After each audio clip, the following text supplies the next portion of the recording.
Now, I know this is a really obscure plane, but bear with me, I think it will be worth a little look at. Hello, Captain VFC here, with a little look inside a kit that has just arrived through my front door. It is the Airfix Supermarine Spitfire F.Mk.22 in 1/72 scale. This kit is a 2012 tool that has only been re-released once, and that is 2022. It is currently available at time of recording on the Airfix website, in the Airfix range, and all good Airfix retailers. So if you like what's inside the box, do feel free to pick it up. I have genuinely not opened this. It is still sealed. This is one of the Airfix kits that somehow escaped me. It's one that I wanted when I saw that it came out in 2012 and just never got around to buying. And it's one that I wanted in 2022, yet somehow I never went and bought it. Therefore, this is the first time I am looking at this and I'm a little bit excited. Firstly, the box has this lovely bit of artwork. We all know Airfix artwork by now. It is pretty bloody good. And of course, on the front, not the back, on the front, it tells you the two colour options that you get with this kit. I like that. I don't like having to pick up a box and nose around. It's just good. It's all on the front. Very, very tasty. Here are all of your warnings, your spiel, your cartograph thing, your BAE Systems registered trademark thing, so they've, paid. It's an official Hornby Hobbies product as opposed to an unofficial one that has official printed on it, I guess.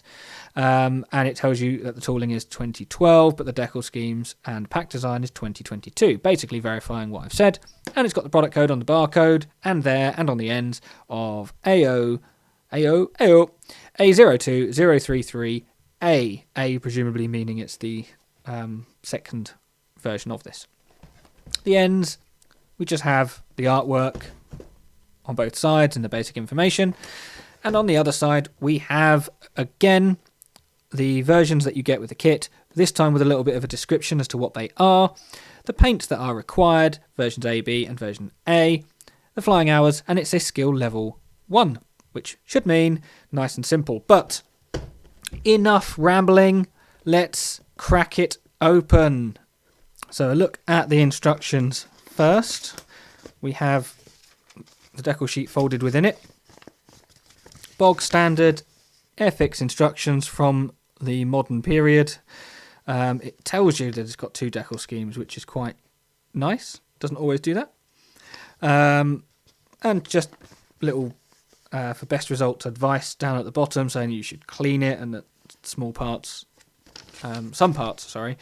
may not be required. Just a little disclaimer there. Oh, that's already interesting. This folds a slightly different way. There's your assembly instructions, your icon instructions, and then straight away you've got the call out because this folds out as one very long bit of paper. It's fantastic. Not the easiest to handle. It's already extending over my desk a little bit, but never mind. It is a Spitfire, and as such, I'm not expecting assembly to be anything other than spinner, interior, glue together, put your wings on, put your other wings on, squeeze all your other bits on. There we go. Very, very easy. It does come with the option... Oh, see, they're already getting in the way. It does come with the option for the canopy open, which is displayed down there, which is quite nice. Wheels up as well, tells you how to put the wheels up. I do not like this 3-page bollocks, though. Ugh. Option 1. The number 613 Squadron 1949. Standard RAF camouflage, so you got your ocean grey and your dark green over medium sea grey. Very, very nice. No yellow leading edges. So slightly visually, perhaps less interesting than earlier Spitfires. And on the back you have the second, which is number 603 Squadron 1950. This is the aircraft that took part in the Cooper Trophy race, is what it says. This is a silver scheme with a red sundries, if you like, red spinner and fuselage band. Looks rather nice. There's not really much you can do with Spitfire colours, to be honest, of this sort of era of Spitfire. So they've gone for the two logical ones, camouflage and silver. Nothing wrong with that at all. The decals, look at that. They're just... yeah, they're perfect. Nothing wrong with that at all. They look good. They look really good. So inside the box there are 3 grey sprues, A, B and C, I assume, and 1 clear. Looking at sprue C first, just because I've decided that's what we're looking at first. We've got the wings. This plastic, to me, looks a little different. It doesn't quite have the fidelity that I'm used to with new Airfix. I know it's 10 years old, so it's not brand new, but still, it's a little soft in places. It feels a bit flimsy. It just looks different, and that's a very large gate that basically you're going to have to sand that down because it interrupts the edge of the wing. So you have to cut away and then sand it to shape, which I know is not that big an issue, but it's more of an issue than a normal, I say normal, than a newer Airfix kit.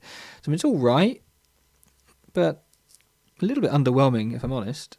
The wheel well detail is absolutely lovely, nothing wrong there. Although again, there are those mould release pins, and there's a lot of them as well. Maybe they didn't have that much confidence in this tooling to put that many mould release points over it. You wouldn't normally see that on a plane of this size, so interesting. Then B next, we've got the starboard fuselage half. We've got a pilot, or pilote, and you've got a tail, the undercarriage doors for when it is in flight. Very nice detail on the inside. Again, just the mould release pins everywhere. Detail-wise, this looks absolutely fine. I'm not questioning that, but now that I'm looking at it, I can potentially see why they've only released it once in the last 10 years. This does not have the finesse of a newer Airfix kit, if I'm honest. It's a little bit strange. Sprue A, again, just like the others, absolutely fine in terms of detail. The frame, again, just encroaches on the actual detail, so that's not as well designed as I would like. Yeah. Okay, not bad. Not bad, but not quite what I was expecting.